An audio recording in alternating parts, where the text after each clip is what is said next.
fortunate to have Usha back with us again. And I thought I would ask her one or two things that I remember from when she talked to us last year and when she talked with us in Spain. And then we can also have your questions. So if you have a good question, I'm sure she's absolutely happy to answer it. So when she told us last year about how she came in contact with Nana Garo, there was a wonderful story where she was studying dentistry in Chidambaram. yes, Chidambaram. I can't pronounce that, but anyway, it's a bit south of Pondicherry. So it's quite a long way from here. And she has a lovely, well, I think it's more than one story about what happened to her when she was a student there. So she would be quite a young girl, maybe 15, 16? 17? 17, okay. Could you start with that story? Oh, there are many. Which one do you want me to start with? Well, whichever you like, but the one I particularly liked is how you found him in Coimbatore. That was a wonderful story, only a miracle story. So, no, it was miracles all the way from the time I have joined my dental college. It was in Chidambaram. It's 4 hours from here. I don't know if you've heard of these Shiva Kshetras. Arunachalam is the fire linga. The Panchabhutas, one is the fire. And Chidambaram is the Akash linga, the space. Yeah, among the 5 elements, Thiruvannamalai is the fire element and Chidambaram is space. So I joined my dental in Chidambaram on again Nanagaru's advice. Yes. That's another story about the exam. You must tell us about that story. Oh yeah, there are too many things to talk. Then I will keep you through the night. We can do a night out. So, yeah, dental. I wanted actually to do my medicine, not the dental, because I loved science subject very much. You can't sit there, Kabir. You're right in front of the camera. What are you doing? You come late and then you sit in front of the camera. Yeah, you need a drama because you haven't been around.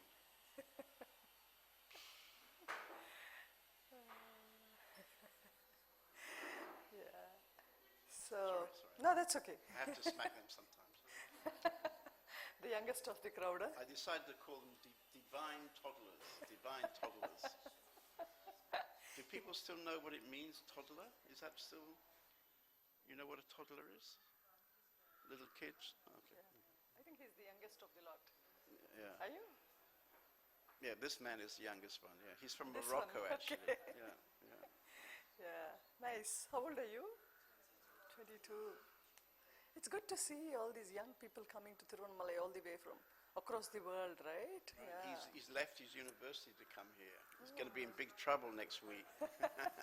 So this will be more inspiring for him than the rest of them. Well, he doesn't really want to go back, actually. Yeah, so the first visit of my guru, let me start it with the experience I had in my master's presence. So the first time when he came and went, I didn't realize he was a saint and he was a most wonderful expression of divinity, because he just came as a sweet old man and he just introduced himself and he talked to us and left. And then he said, you keep coming often? And then I asked him where I should go, and he would tell me where he would be coming in Hyderabad every 3 months. And then the very next visit was after I had the experience of truth, because I was in quest of truth from very childhood. So I was like, I'm meeting so many saints in India, because we have so many sages and saints in India, and my parents also were quite spiritual, and our only source of entertainment was going to bhajans or listening to kirtans and going to all these holy people whoever came, and then or visit a temple for some, you know, like we have many functions going on in the temples. So we would be taken there, and so most of our social life also was based on temples and meeting saints and then attending the satsangs. So, but actually nothing made me complete, you know, like it was all, yeah, we are going, we are spending some time, maybe it's giving us some good positive vibration. and it makes us feel good when you're around. But does it really help you go inward? Like the truth which you really need to experience and not just listen or understand, because it's not in the grasp of understanding. So this quest was so intense that after Nana came and left also, I felt, yeah, I heard that he has given amazing speeches on truth and God and all this is there, but he's never talked to me anything about the truth. So could he help, or I still keep struggling like this, wanting to realize the truth and knowing what it is. And then it was on a Shivaratri day, where Shivaratri is the birthday of Lord Shiva, and Lord Shiva did not have a birth through a mother's womb. He was a direct incarnation. You will not hear of Shiva being born to someone like Rama is born to someone or Krishna is born to someone. Shiva was a direct incarnation. So, and also this Shiva Kshetra, now Tiruvannamalai, it's supposed to be Shiva in 3 forms in Tiruvannamalai. One is the hill form, one is the linga in the main temple, and one with flesh, human body, on the hill. You've heard of this? No. It's told in the Shiva Purana that Shiva resides in Arunachala in 3 forms. One is the hill form, one is the linga, the main big temple, and the other one is in the human flesh. I mean, this body. Somebody on the hill, living on the hill, under a tree. It's written, the tree is also described. Yeah, and there were people who wanted to search where the tree was and go see the human form of Lord Shiva, but nobody actually reached there. And it's also mentioned in the Purana about which direction of the hill the tree is, and also they described the tree and the size of the leaf under which he sat. In the Siddha Rupa, it's called the Siddha Rupa. All these yogis, the Yogi Rupa, the form of a yogi. Right. Yeah, not the one who wanders around. He's sitting under the tree as a yogi. Right. So at one point of time, Bhagavan was on the hill for many, many years, right? Bhagavan Ramana was on the hill for many years. So he would walk barefoot all over the hill. You know, he randomly walked about the hill a lot of times. And what Nana told was, there was not a place on the hill where Bhagavan did not put his foot on. So he wandered so vastly over the hill, because he was alone when he went to the hill, and he didn't have many devotees then. He was by himself, a lad, a small young boy, maybe his age, 20, not even 22. No, He came at the age of 17, and I think at 20 or something he went on top. Yeah, and at one point of time when he was walking on the hill wandering, with the wind, from the direction of the wind, this huge leaf and came and fell on his chest, Bhagwan's chest. And then once he saw the leaf, he recognized this is not an ordinary tree, because it's not a small leaf. It's a huge pupil leaf. The pupil tree? The pupil tree leaf is, it's only so much. Maybe the largest size would be this much. And the size of this was as big as this, the leaf. So he knew that this was the tree where the Siddha was sitting. So he started walking in the direction of the wind through which the leaf had come, because it could have been somewhere nearby. And then as he was walking, he would step on this honeycomb, which was, on a small bush. And then all the bees come and bite his leg. And then he forgets the thought that he has to go there. So because he's totally bit. And he walks back. And then he tells these close inmates, because there were only 3 or 4 then, tells them that I was almost close to the tree, but then the honeybees bit me, and then I forgot about it and I came back. Then they asked him, do you think it's real and he would be really sitting under the tree? And he said, of course. Then he said, how come? Like, you could have actually seen him, because he's none other than Lord Shiva himself, because he's supposed to be an incarnation actually, Bhagavan, because or else the realization is not so easy in human birth.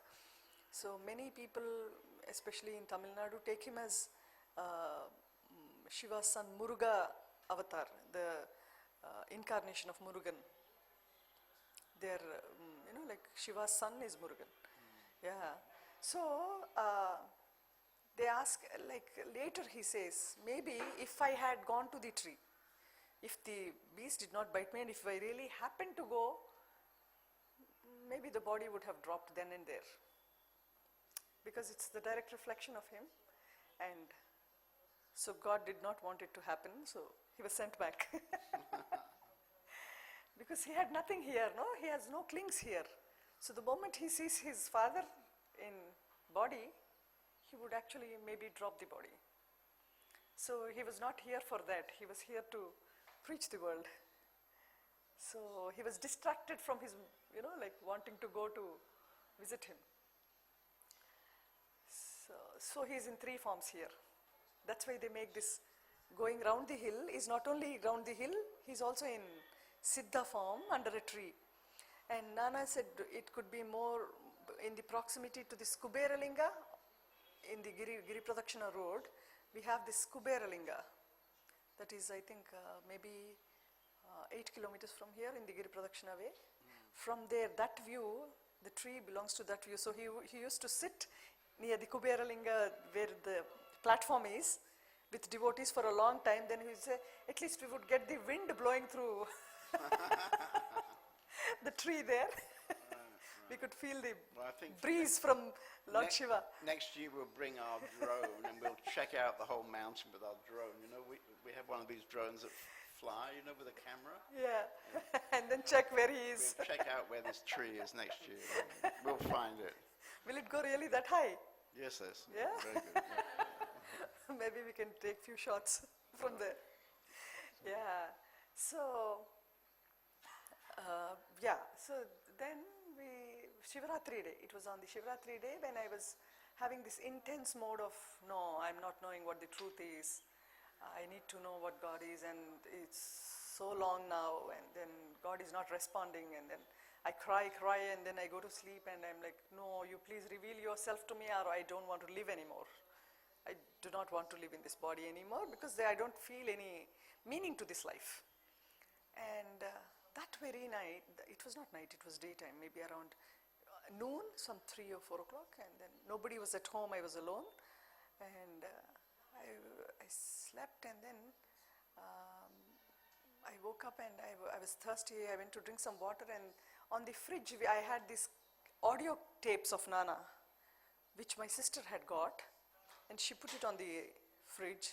So I was like, maybe I could listen to what he actually spoke, because when he came home, he was only addressing us, and then he was inquiring into our life and all. What actually he spoke, let me listen.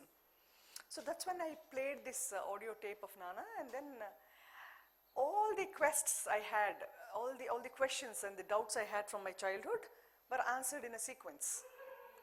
No, first it started like, you are not the body, you are not the mind, you are not the intellect, you are the self, your very self, true self. And in the Bhagavad Gita, Lord Krishna says, I am the indweller in all, I am all pervasive, also residing in heart of everyone. So this is nothing but your true self, and the very purpose of human life is to realize the self. This true self, which we call God, is within ourselves, and you need to realize that, and that is the very purpose of human life. So I was like, oh, very good. This makes a lot of sense. Then all these religious things going, and then breaking coconuts, and then doing abhishekam and reciting chantings, and then all these slokas. This is all, like some entertainment to the mind, but this sounds really sensible. So it's simple, it's natural, that's you, and you need to realize that. I'm like, fine, this is really good, but how do I realize it? He says it is within us, but it's not the body, it's not the mind. But what I can perceive is only the body and the mind. Beyond that, I do not know. Beyond that, all I know is I sleep. So this is very beautiful. He's clearly explained what is the purpose of life, and whatever we call God is the all-pervasive spirit, all-pervasive energy that is ever present, which doesn't have a birth and a death, which doesn't have a form, but he can take a form when required to impart the knowledge to us, to take us back home. So now how do I realize this? And unless I experience what that is, how am I going to make an effort for it? So with these thoughts in my mind, I go to sleep. And how do I experience this? This is very beautiful. It sounds very great. It sounds like truth. And then it was not sleep, it was not waking state. Suddenly a force, like it's like a storm gushing from the heart. It just like a fountain, it springed out of the heart. A beautiful energy which was, it was all pervading in the body, and then I could feel it all over, and then I slowly lost the consciousness of the body. And then I felt it, all the bodies are moving in this very energy, and nobody is their body. It's this energy that is moving the body, and we are like just these pictures on a cinema, which don't actually exist. The screen, we see it on the screen. It's like that I could actually feel everybody is moving in an energy, and each individual self does not exist. So it was such a beautiful experience where I was not the body anymore. I didn't have any mind to think. It was just the beautiful, loving, all-embracing energy within me. And then I realized, oh my God, this is so beautiful. And then this is what is me, and maybe this is the truth that I've been searching for all my life. And I was trying to tell my sister and my father who came into the house, this is what I think is the truth. And what have we all been doing all this while? And then even the thought that my father and my sister, even that was hindering this energy.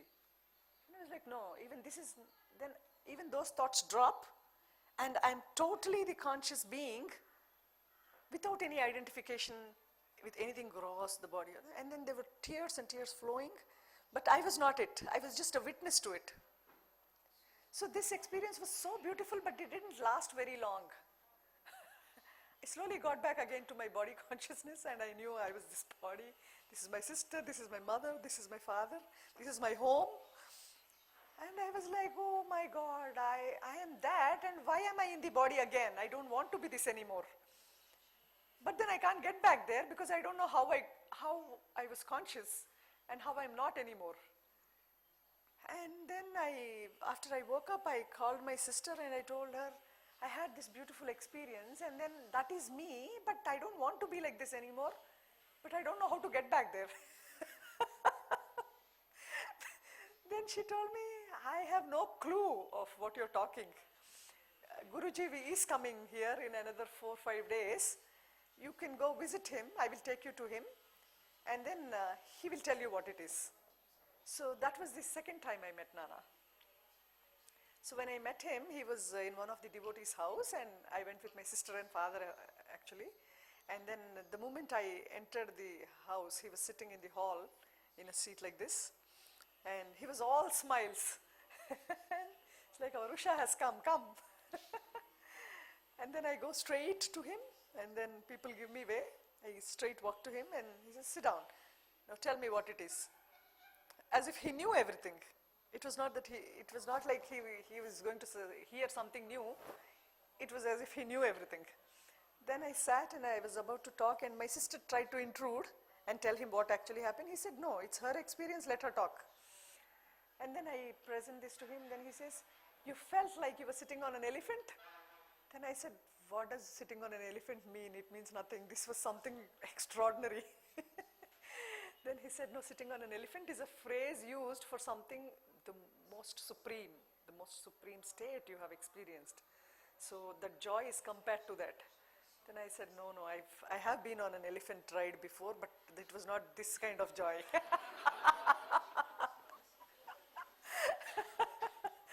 So then he said, even if you make 100 years of effort, even if you make hundreds of years of effort, you might not get a glimpse of this truth. Then I said, I have not made any effort. I have not made any effort. I heard about it in the tape, and then I was like, how do I get there unless I experience it, because I'm aware only of my body and the mind. Then he said, your quest was intense. You do not know what effort you made. You know only of this life.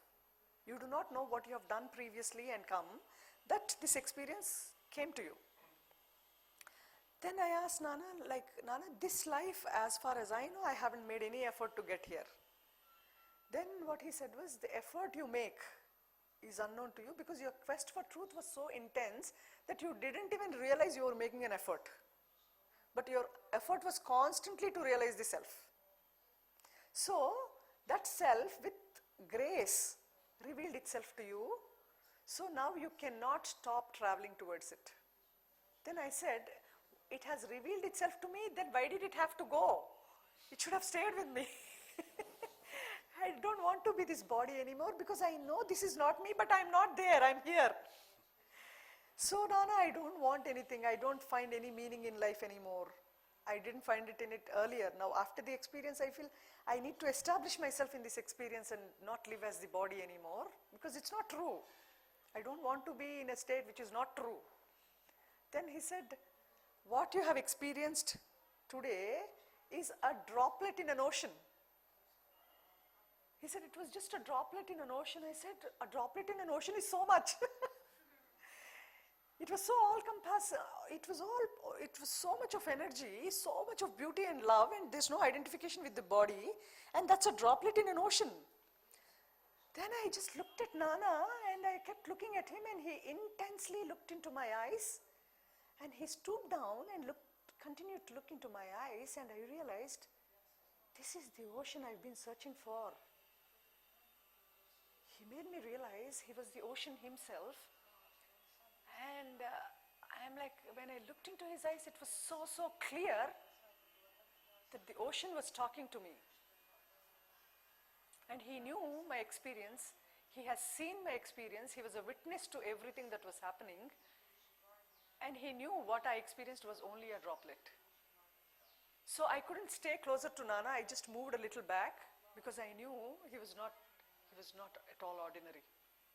He appeared so simple and ordinary and sweetest thing and most available and most humble. But that was only in the gross level. Internally, he was supreme and nowhere comprehensible. So I just looked at him and I'm like, oh my God, this is the one I've been searching all my life. And he's right in front of my eyes. And then I said, Nana, what do I do now? He said, the body has a destiny and the destiny will take its course. But you don't have to worry about the state. Because once it has blessed you, you will get there. Maybe it's a matter of some preparation.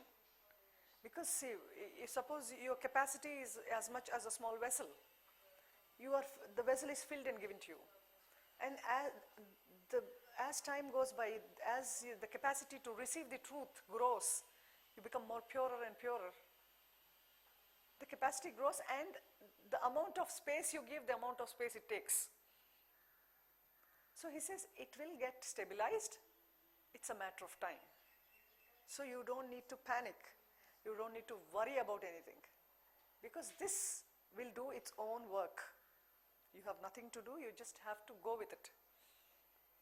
And it all sounded so beautiful, but I was really scared to get into the world again. I was like, I do not want education anymore. I don't need to be in the world anymore. I will just be with you for the rest of my life. I don't need to do anything anymore. I will just be with you because I've been seeking you all my life. You are in front of me. I will be with you for the rest of my life. Then he said, no, not required. The body will have a destiny. It will take its course. Again, you're identifying yourself with the body. So you're saying, I'll be here, I'll be there. The experience has got nothing to do with your body being here and there. Again, because of your body identification, you say, I will be with you, I will go around with you. You're not the body. The body actions, let them take place. It will take care of itself. So it all sounded good. And yeah, he was the guru who was telling me and he knew everything. So he wouldn't be wrong.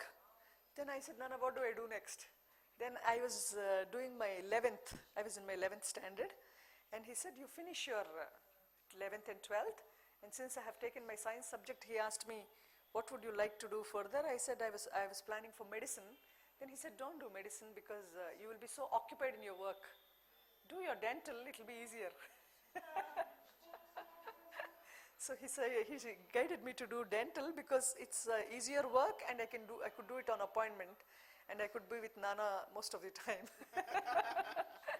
So, and also Nana is, so his teaching is so balanced that he does not let you come out of your life situations. He doesn't ask you to come out of your life situations. He will let you continue in it because grace has no barriers.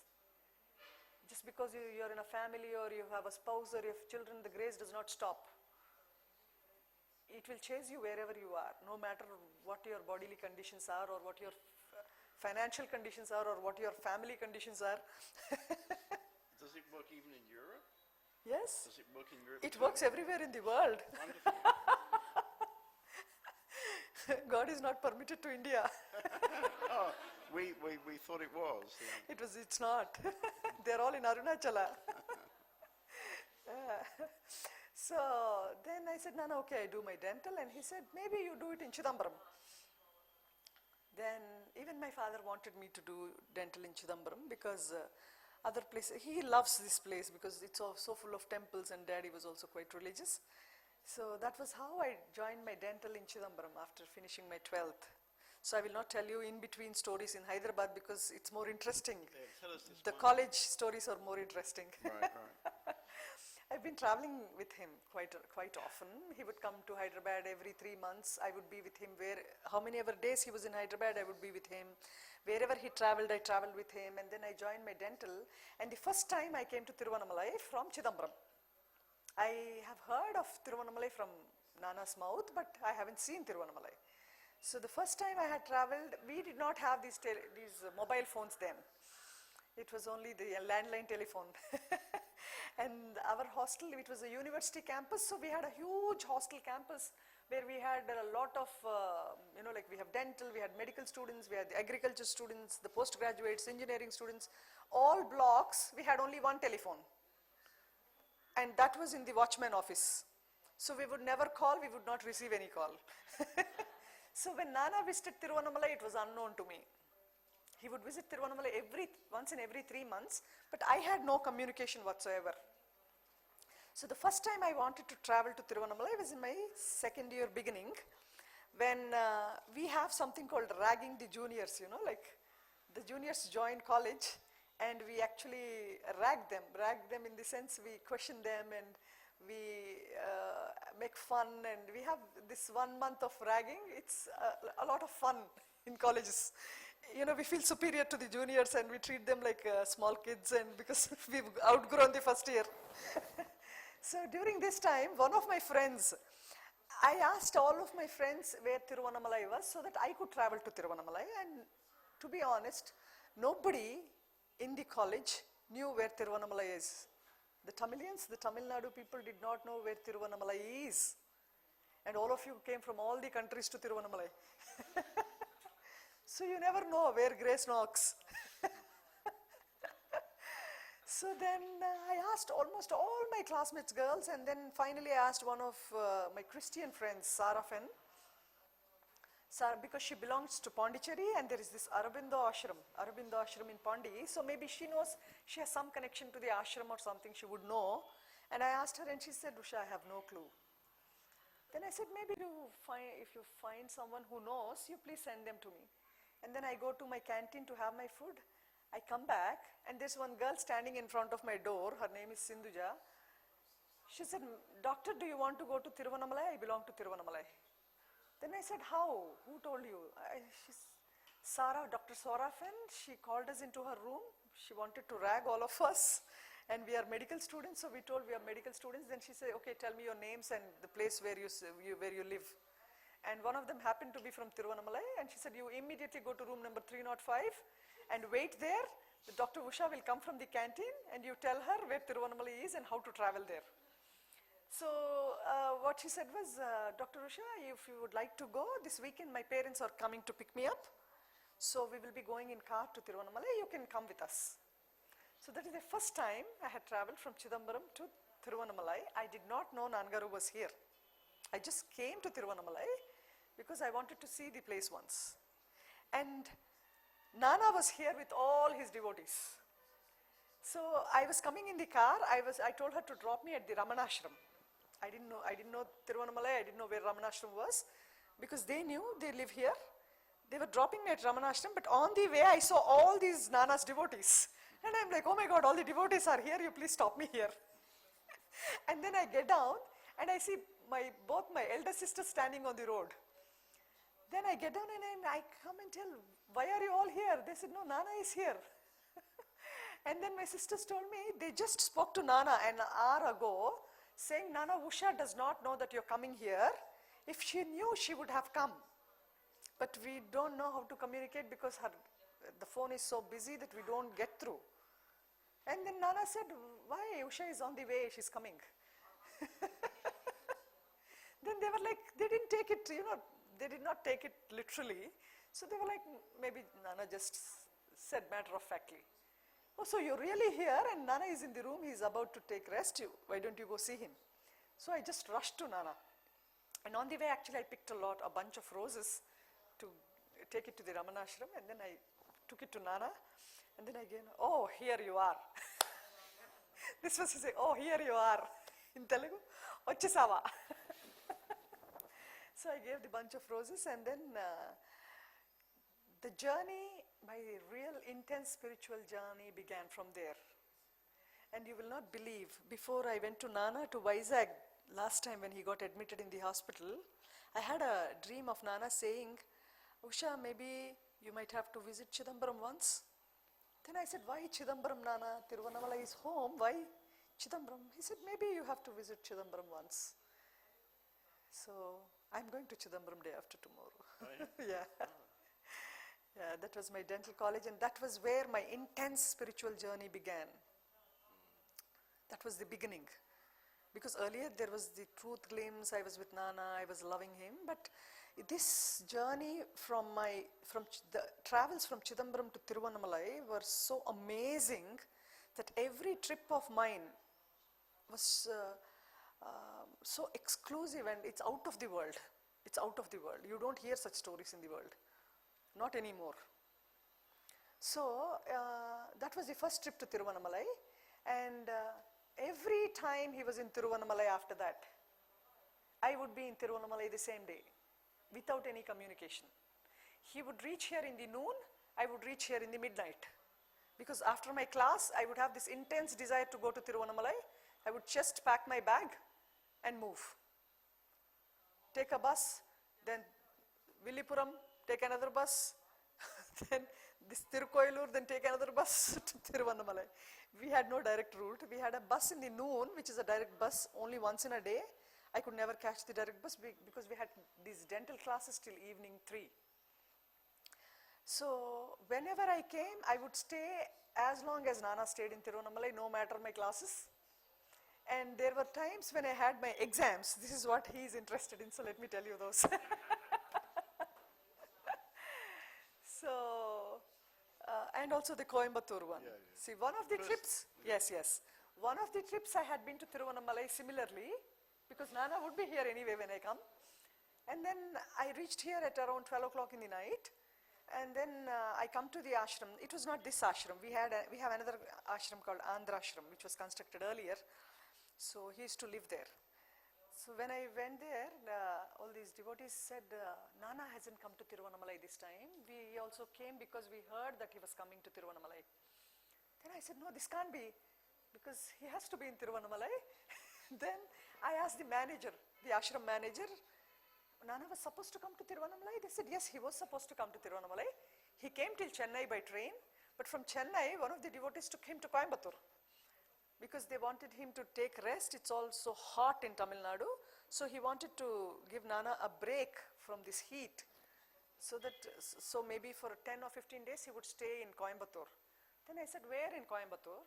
Then they said, we have no clue. They just said some hotel, Vignesh or Vinayak or Ganesh, something with the name of a Ganesh. Then I said, okay, I have nothing to do here.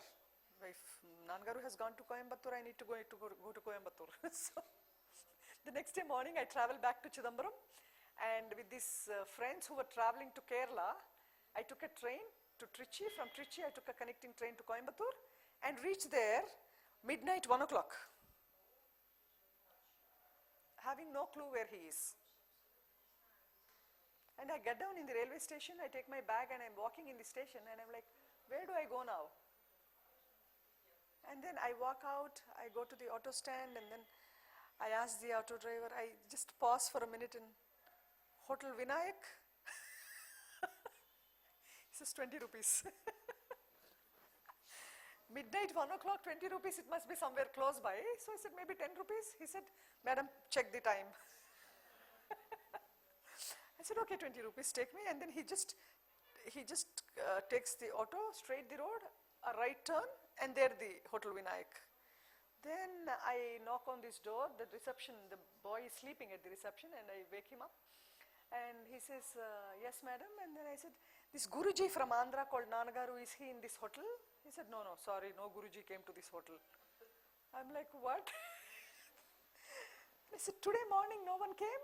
He said, no, today or yesterday, no Guru from Andhra came. Then I was like, well, now where do I go? Then I paused for a minute and I said, is there any room booking under the name of Rangaraju?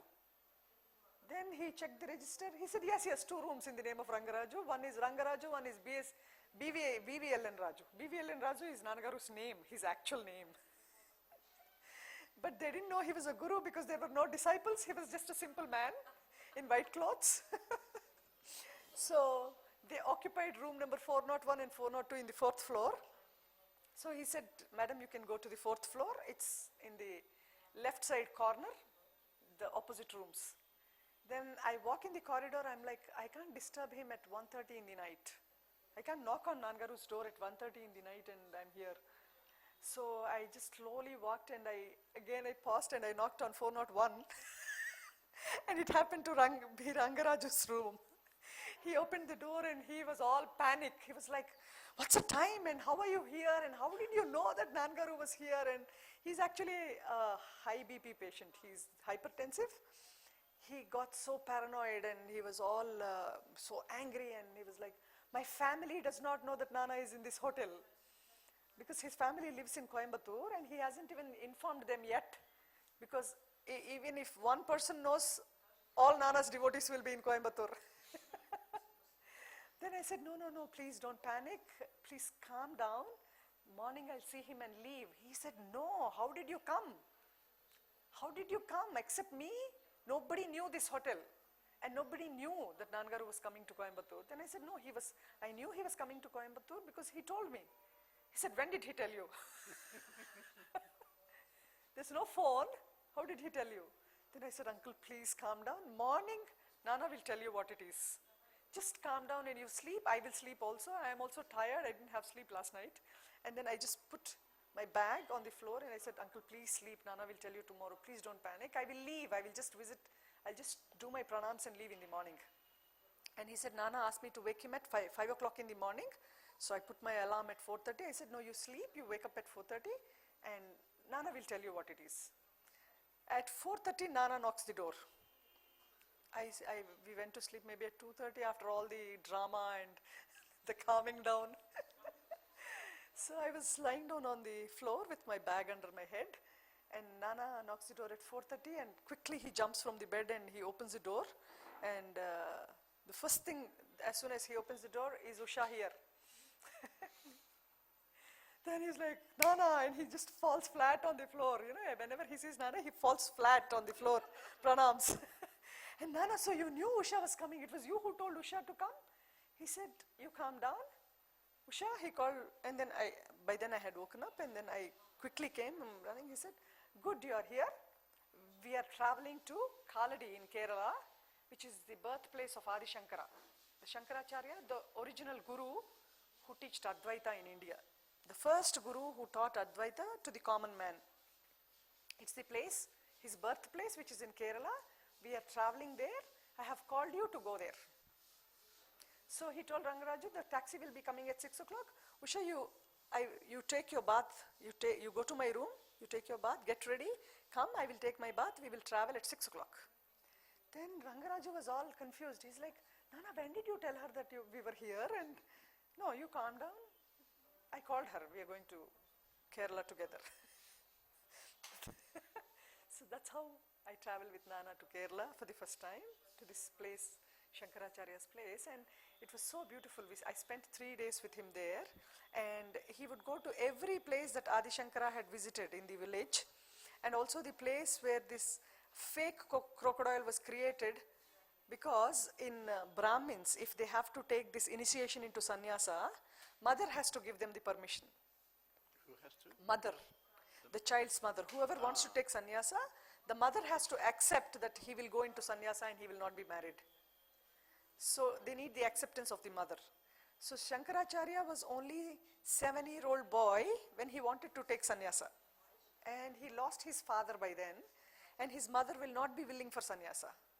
So what he does, there is this river called River Purna in Kaladi, the birthplace of Adi Shankara, where he would go into the water and he would create a fake crocodile, which would have held his leg, and he would shout for his mother saying, "Mother, you accept for my sannyasa or else this crocodile is going to kill me." Then she wouldn't for some time, then he'll say, "Mother, I am dying, please accept." And then she says, "Okay, at least you are living somewhere. Even if you're a sannyasa, it's okay if you're not at home. You are at least living somewhere. I know you are living. So it's okay. I pray to God, let the crocodile leave you. You please take your sannyas." And the crocodile disappears. And Nana goes to that place in the lake, the river that was flowing there. He walked into the water and this is the place where the fake crocodile caught Adi Shankaracharya's leg. And he would show the exact place where it had held him. And I was in all amusement looking at him. How does he know where the crocodile held him? You know, it was so natural for him, David. Everything was so natural. He knew what was happening, what happened past, what happened many, many years ago, ages ago, what took place. It's not in the books. So I would just watch him in amusement. That okay, because I always wanted God to live with me. I wanted God as my guru. And here he is all right in front of my eyes, and it's all like a dream, like these fairy tales. So the journey all through was like that with Nana. And one of the trips, that was the Coimbatore trip. And every trip to Tiruvannamalai was, each trip was unique. And one of the times I was having my exams, we have these pre-final exams before our final exams.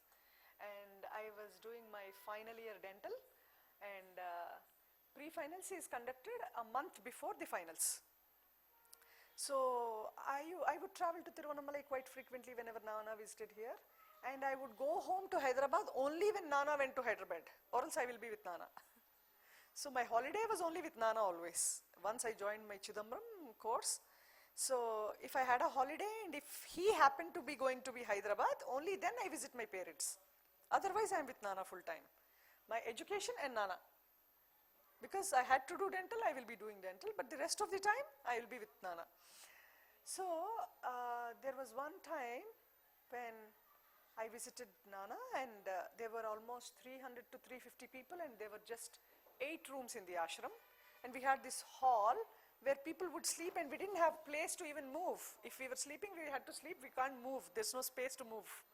So when I came at 12 o'clock in the night, I didn't have space to put a leg inside the hall. So I slowly had to move into the kitchen and into the storeroom and make space for myself in the storeroom and sleep there. And it happened to be a little late because the bus got delayed. And then I reached only at 1 o'clock in the night, and morning I go and, "Nana, Usha, every time you are back, you are here by 12, but I think you were an hour late last night. You reached at 1. This would be his first conversation. Whatever difficulty I underwent in the journey, he would express in the morning. So, "Oh, there's no time he's not with me." So he made it very clear that I am with you full time. Only thing, you are not aware of it. So it's not that I am here in the body and you are somewhere in the body and I am at a distance and you are at a distance. No, I am with you always. I am watching everything. And I know what you're going through. And I'm in charge of it. So you are protected. There's nothing to fear. So this is all an internal teaching. It was not necessary that he spoke about it. So that I was a very timid and a fearful child initially, like I was very scared of people. If somebody got angry with me, I would be in tears quickly, and then I would feel very guilty that maybe I did something wrong. And I was very, very vulnerable, sensitive kid. And slowly, slowly I started becoming more strong, fearless, and maybe not that timid anymore. It took time, but he was doing it very gently, without even me realizing that I'm changing. The transformation was happening very slowly and very beautifully, effortlessly. There was no effort in it. Yeah, effort is painful. So this trip, when I was with Nana in Andhra Ashram, when he said, Usha, it was late last night, I said, Nana, yes. Then I brought these books with me, because in another 4 days I had my pre-final exam, which is prosthetics, which is building dentures and making fixed teeth. The subject is replacing the teeth. Okay, so it was 3 volumes, huge volumes of books, 3 volumes. So I carried the whole 3 volumes of books with me so that I could read in my free time, but there was no free time because there were 350 people in the ashram. There was no place to sit. And there was Nana's darshan almost every 2 hours, 3 hours. And then we would visit Ramanashram with Nana, and then it was like, oh my God, I don't have time to study. And then when Nana was resting for an hour or 2, I would take the books to the terrace, and then people would be hanging their clothes on, and people would be having satsangs there, and then I would just open the book and try to read, but nothing could really go in because there was no personal space to read. So I would just take my pencil, draw a few stars or draw the hill, and then I would write Nanagaru and whiled away some time there. And then after 4 days, Nana, while going into his room after having his food in the evening, he says, Usha, come to my room. So I just walked with him to his room, and he says, when are you going to Chidambaram? Then I said, Nana, I haven't thought about it yet. He asked, when is your next exam? I said, Nana, it's tomorrow. Then he said, you should be traveling tonight, so maybe you should start after your dinner. I said, Nana, I haven't prepared for the exam, so even if I go, I will not be able to write anything. So as well quit the exam, it's anyway not my finals, and these marks will not be anyway included in the final exam. So I will go for my next exam. I will leave after you leave Tiruvannamalai. Because I used to stay as many days as Nana stayed in Tiruvannamalai. I never went in between. It was only after sending Nana back, I would go back to Chidambaram. So I said, Nana, I will go like every trip. After you leave, I make my travel to Chidambaram. He said, okay. So I skipped my exam. And then after Nana left, in a couple of days Nana left, and then I left also, and I had exam the next day, another exam. So I attended the exam, and I met my prosthodontic professor because I'm absent for the exam and I need to give a excuse. I need to actually apply a leave letter, which I didn't do priorly. So I told, ma'am, I couldn't attend the exam. She said, you went to Tiruvannamalai. Because everybody knew I would travel to Tiruvannamalai by then. Because 3 years I've been intensely traveling up and down Tiruvannamalai, and everybody was curious what made her so mad. So she said, your madness doesn't have sense. I said, ma'am, that's why it's madness. Then she said, how can you skip your pre-final exam? This is going to be the guide for your finals, and you're in your last year of your dental. You have 7 subjects, and each subject has such volumes of books that you can't retain the whole thing. Unless you're prepared for pre-finals, you cannot write your finals. And then you might not have a gap for your exam. And if you don't have a gap, you will be blank. You can't write a sentence in your final exam. And how are you going to do it? Then I said, ma'am, please excuse me for this pre-final. I will cope up for my finals. She said, okay, go. There's nothing I can do now. But try and prepare when you have some free time for prosthetics also, because it's a very tough subject. It's not easy. So the theory exam was after a month. And during theory exam, as she said, I didn't have gap. I had gap for all the exams, but not for prosthetics. So I had 3 exams which had 2-day gap. And I had to study intensely for those because each one has volumes of books. And my third exam was prosthetics and we didn't have a gap. So after I did my second exam and came back, I was exhausted because I didn't sleep for days. I would only sleep in between for an hour or two. And I was like, I couldn't, because it was also new. The subject was also new to me. And I'm looking at the pages and I cannot proceed beyond 2 lines because it's not comprehensible. Then I'm like, maybe I leave this subject. Maybe I could write this exam after 6 months, it's okay. Maybe another 6 months I can travel to Tiruvannamalai more. Or else I will be going back home. So I close my book, I throw it aside and I go to sleep. And then I have this dream of Nana. He comes walking with his attendant, this Ramchandra Razu, the tiny man, attendant of Nana. He's also in white clothes. He was an attendant for almost 50 years to Nana. So along with him, he climbs the steps of our hostel. He walks through the corridor fast and then he comes to room number 304. This girl, Sujata, who is my classmate also, she was studying on the table, the study table in the corridor, and she had a pencil in her hand. She said, 305 is Usha's room. She said, yes, yes. And how are you here? You are his guru, because I have his picture in my room. How are you here in ladies' hostel? Then he said, that's her room. You give me this pencil, and he takes the pencil from her hand, and then he opens the door and he comes inside, and he said, Usha, wake up. Then I just wake up and I'm like, Nana, how come you're here? Then he said, prepare for your exam. Then I said, no, Nana, nothing is comprehensible. I think I will quit this exam. I will just write whatever I can, and I don't think I'll pass this. Then he said, give me your book. And then, because I'm still in my sleep, and he takes the book which I threw on the bed, he picks it up, and then he has this pencil which he took from Sujata, my neighbor, the girl, and then he just flips the pages, and here and there he marks few things, and he throws the book, study. Then I'm like, he starts walking back in the corridor, and I follow him. And after some time, he looks back and he says, where are you coming? And I said, Nana, I'll come with you, I can't study. Then he said, no, you study, you finish your exams and then come to me, don't follow me. Finish your exams, you go study. And then he walks away, and I actually wake up from sleep. And it's also confusing because did Nana really come, or was it just a dream? But it can't be so true. Because he came through the corridor, he took pencil from Sujata, he marked with the pencil. I came out of the room, I asked Sujata, did Nangaru come here? She said, you are really mad.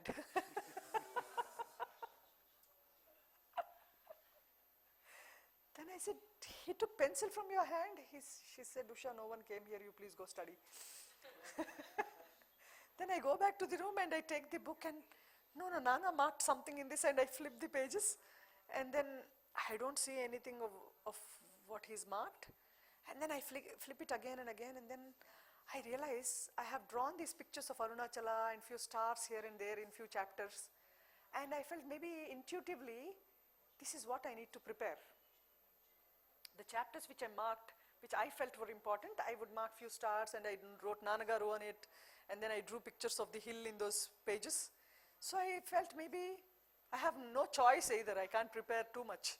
So I have 2 or 3 chapters marked, and I thoroughly prepared only those 3 chapters. Only those 3 in one book, not the 3 volumes. We have 3 volumes of fixed partial denture, removable partial denture, and the fixed bridges. So I just read this complete denture volume, 3 chapters. So thoroughly, because only 3 things were marked with pencil, and 3 chapters I was like reading again and again and again through the night, and I attend the exam. You will not believe, our dental had started 13 years ago. The University Dental College had started 13 years ago, and that was the first time in 13 years that 2 essay questions come from the same book. Essay comes one from one book and one from another book every year, but that was the only year by fluke 2 essays come from the same book. And the I prepared for 3 chapters. The two of the 3 were the essays, and they consist of the most marks. It's a 100-mark paper where 1 essay is 20, 1 essay is 20, and the remaining 60 is multiple choice. You just have to tick A, B, C, D, one of them. So it was so easy. And everybody were hitting their heads because 2 chapters from one book was something new, and everybody randomly prepared the whole books and they couldn't particularly answer the given question. So I scored the first in class. In theory, prosthetics, I was the first mark. And I knew nothing.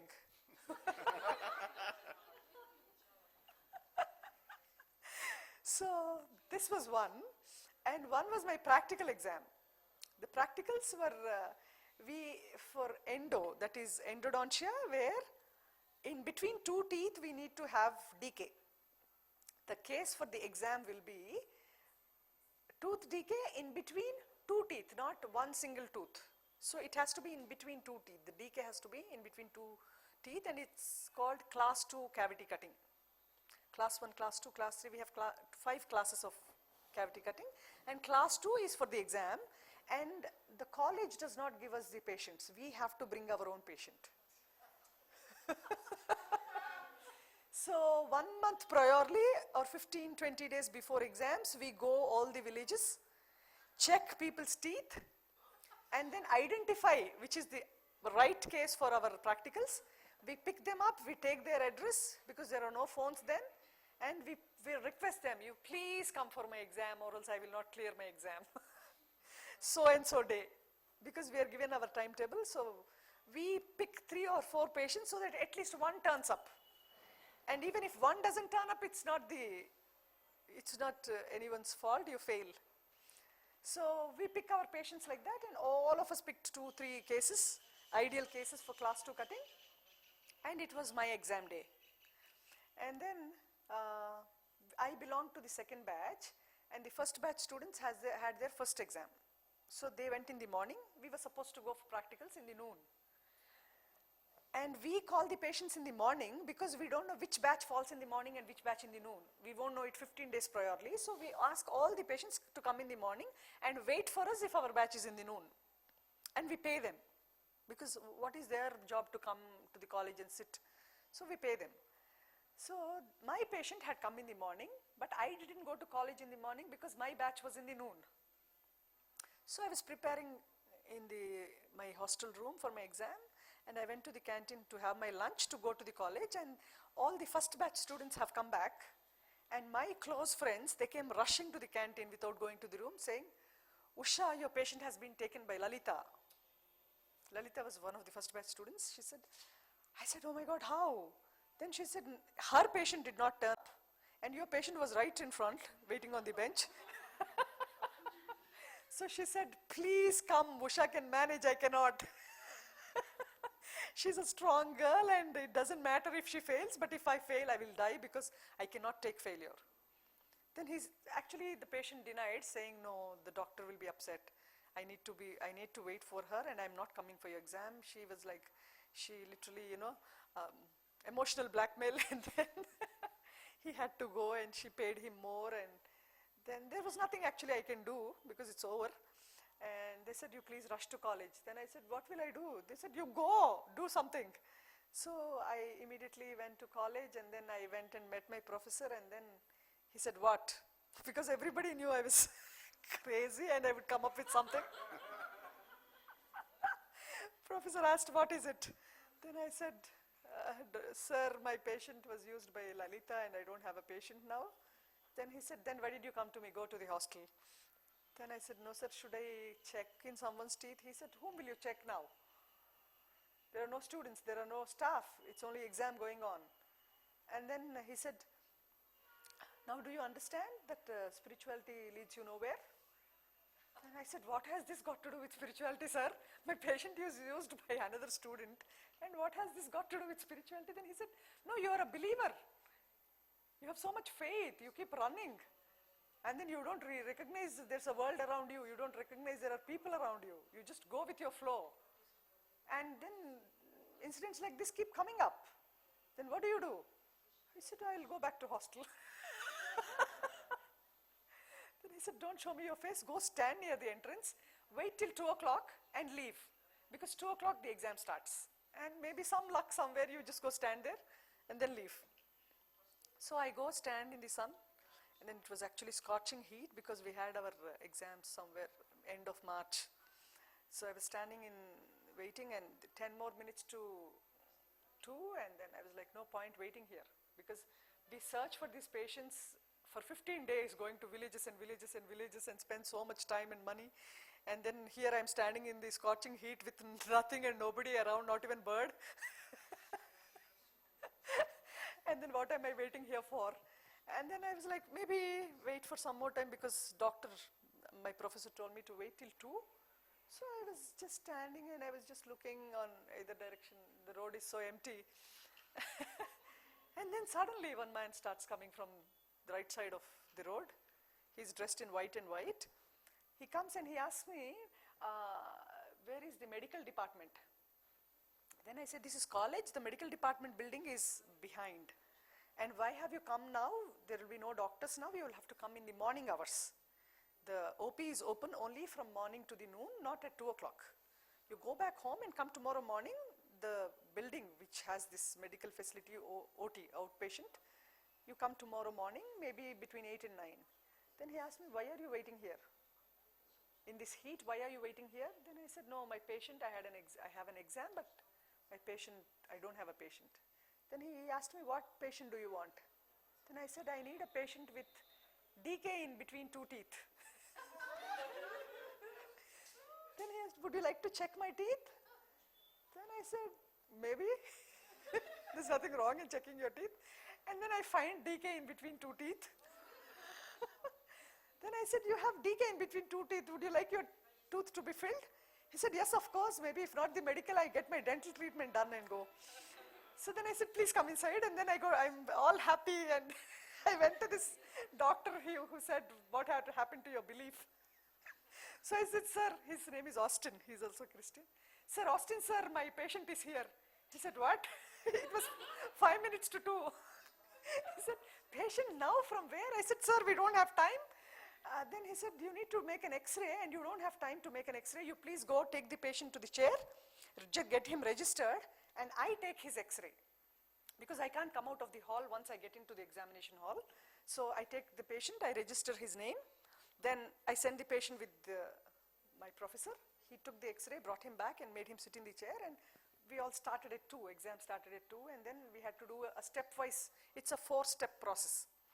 So we initially check the depth of the decay in the tooth. So I take my probe instrument and then I dig to see how deep the caries is. And it was just a mustard seed and not a decay. It was not a decay. It was a mustard seed. He had his lunch and came. I think the mustard seed got in between 2 teeth. I am like, this is quite testing. I removed it and I said, sir, you don't have any decay in your teeth, you can go back home. Then he said, but how did your examiner say that I had decay? Then I said, maybe if he checked with the probe, he would have known it's not decay. So, sir, please, you can go. Then he said, both your professors are okay with it, why don't you treat my tooth? I said, how will I treat with your tooth when you don't have a decay on it? Then he said, your professors approved of it. So you do the case. Then I said, sir, sorry, this is not ethics. We cannot do on a healthy tooth. We cannot do a cavity cutting and fill your tooth when your tooth is healthy. Then he says, no, it will be my pleasure to get treated by you because I will be of some help to you. I came all the way here. Then I said, but you don't need treatment. Then he said, no, I will be happy to be treated by you. You please treat me. Then this was quite confusing. I didn't know if I should do it or not, or if God was actually testing me. Because it's not ethics to treat a tooth which is healthy. Then I said, sir, no, I think you should go. It's not fair on my part to treat your tooth. He said, no, I cannot go back happy if you don't treat my teeth. You please treat me. Then I said, okay, I will pay you a price. You will have to accept it. I will pay you for it. You will have to accept it or else I am not treating you. He said, okay, I take whatever you give me, I take it, you can treat. So I start my cavity cutting. I do a very conservative cavity cutting because if it's a small caries, you don't need to do a vast cavity. So I made sure I could make it as conservative as I could. And it was done very well because that comes only in model. You can't treat that in the tooth. Unless there is, totally healthy teeth, we can do it as if we have done in theory, like what is told in the theory. Or else the decay is quite high actually. It does not come according to the dimension of what you learn in theory. So it was a perfect class 2 cutting in stepwise. And there was, because I was doing it on a healthy tooth, it was all perfect. And then I scored highest even in that. So it was over, and then I had to submit my case sheet because we write the patient name, his case history, his clinical history and everything. And then after finishing the whole thing, this is my chair, dental chair, and that is the professor's table. So we have our dental chairs in a row. We have these cubicles where each one of us has a patient in the chair, and we work and we submit our answer sheets on the table. So all the rounds, four times the examiners come on round and check every step of your cavity cutting and the final filling and the polishing, and then they check your sheets later on and they mark you based on your performance. So I put my answer sheet on the table and I come back, my patient is missing on the chair. I'm like, because it's not a distance. From here I just go, I put my answer sheet on the table, I just turn back and my patient is not there. Every other dental chair had a patient and my patient was missing. Because I finished my exam, I already submitted my answer sheet, I ran out to check where my patient is because I had to pay him. I ran to the entrance, and then we had this dress code of saris. We were not supposed to wear dresses, so I couldn't run with the sari. I just lifted my sari and ran in the corridor, ran to the entrance without stop, and then two of my first batch students were sitting for some work in the office. So they were sitting near the steps, and I said, a man in white dress, did he come through the entrance? And they said, no, no one came we were sitting for half an hour here, no one came here. Nobody came from the entrance, not even the college staff. Then I was, no, this can't happen. And then I was walking back and I'm like, how can this happen and how can this happen? And then it struck me that my professor took the x-ray of the patient's tooth. So the examiner cannot be deceived of the decay, because in x-ray, if you have a decay in the tooth, if it reflects in black color, if it is an object, if it is an external object, it will reflect as white. So examiner cannot be deceived between a food object and a decay. And both the internal as well as external examine, check the x-ray, and clinically only then they let you proceed with the case. So I was like, oh, okay. So x-ray was taken by the professor, my internal professor. So I went back. I said, sir, my patient is missing. He said, what? He said, what? And then he looked around and he said, this can't happen. Then I said, yeah, it can't happen, but the patient is missing. And I said, sir, it doesn't matter. You took the x-ray of the patient. So can you please check the x-ray to see how deep his decay was, the decay in the tooth was. Because I couldn't tell him it was the mustard seed. So we were 40 students. So he checked all the x-rays, and the name is written on it with the tooths, the number. All the x-rays, the 39 x-rays were there except mine. My x-ray was missing. He looked at me, he said, is this belief or are you a devil? He said, you scare me. He said, you please get out of here. You go to your room.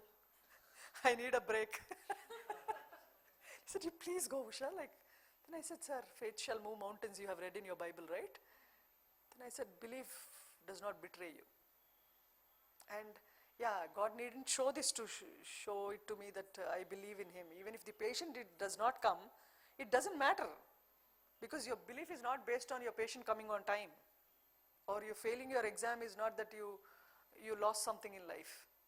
I was prepared. I was prepared to lose my exam.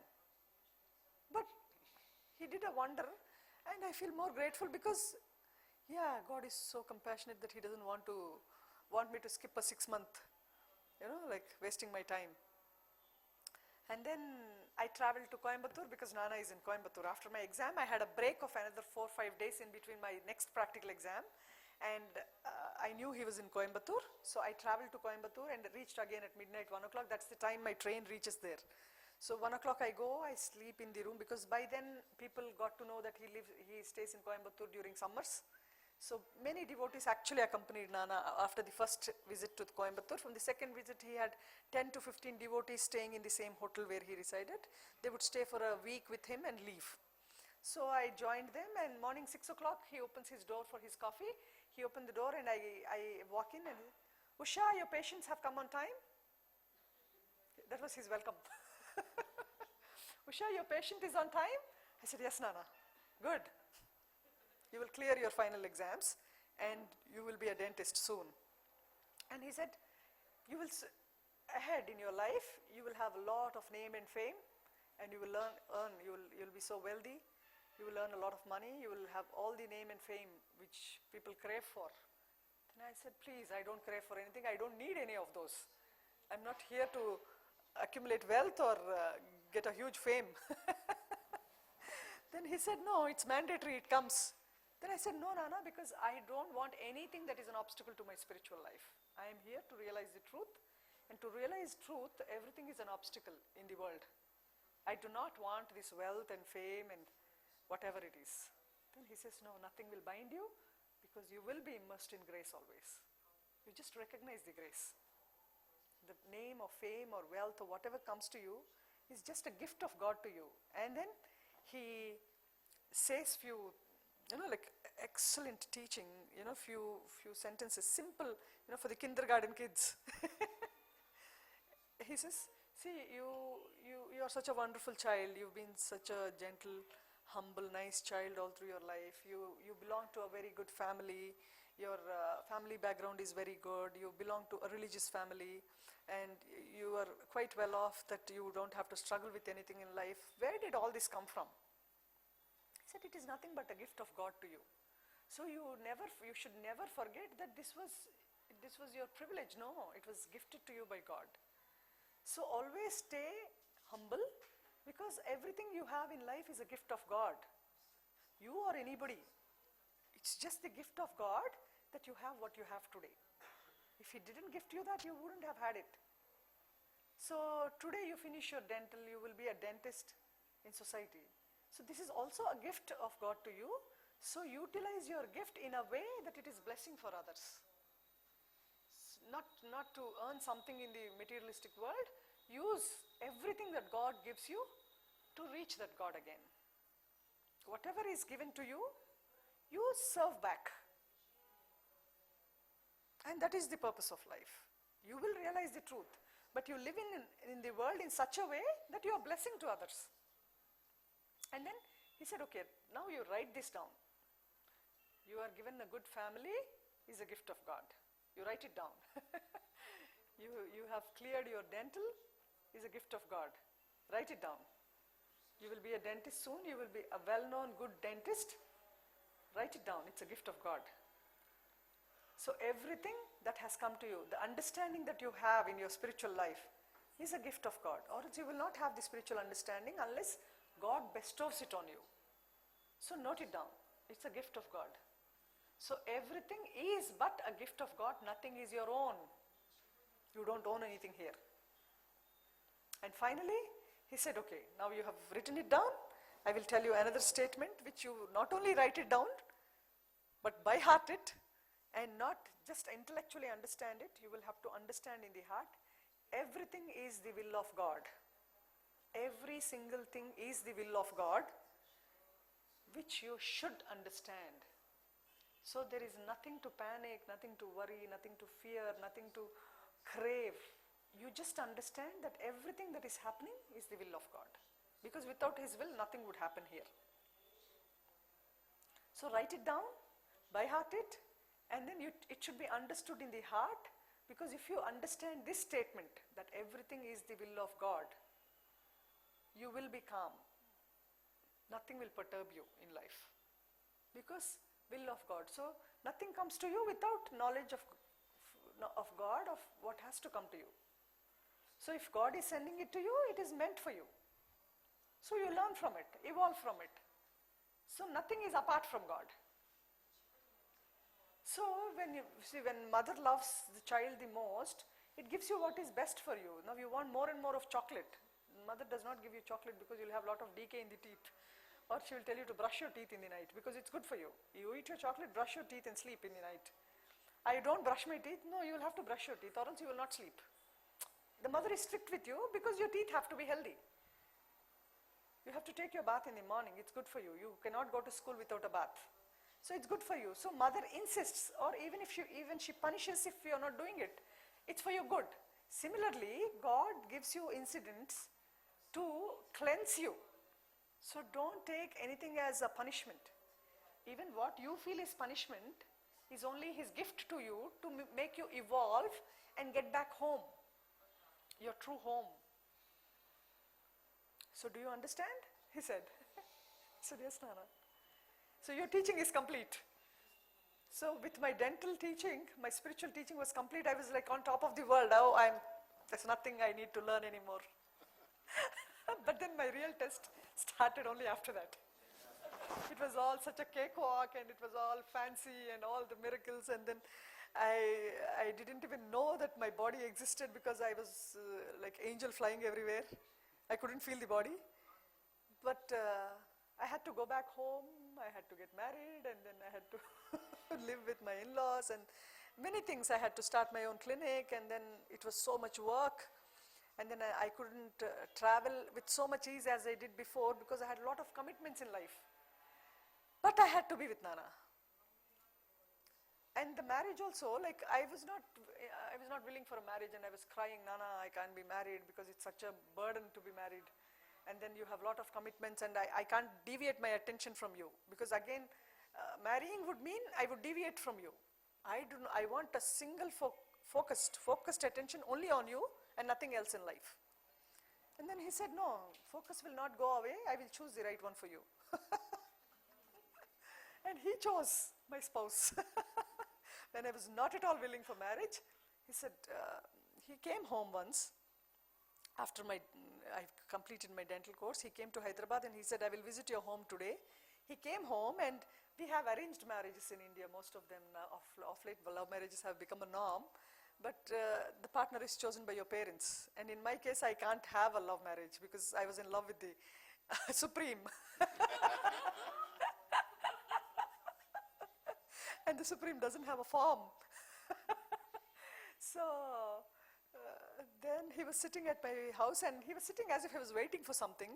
And then the postman knocks the door, and he gives this envelope of the would-be spouse picture in it.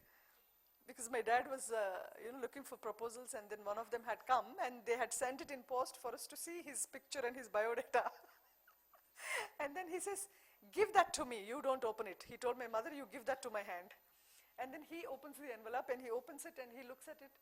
So this is the guy for Usha. Yeah, so that was how, and then I started crying, and I said, no, Nana, I'm not marrying. And then he said, okay, I'm staying at so-and-so house, you please come there. So I go to him, and it was his pravachan time, 2 to 4, and then I go to this place where he was staying in a devotee's place, and he calls me inside the room. He says, come, sit with me for some time, don't cry. And then I sit with him. He said, just don't worry. What's your worry now? God knows everything. He knows what is right for you. It's just a learning process. You don't have to worry about anything.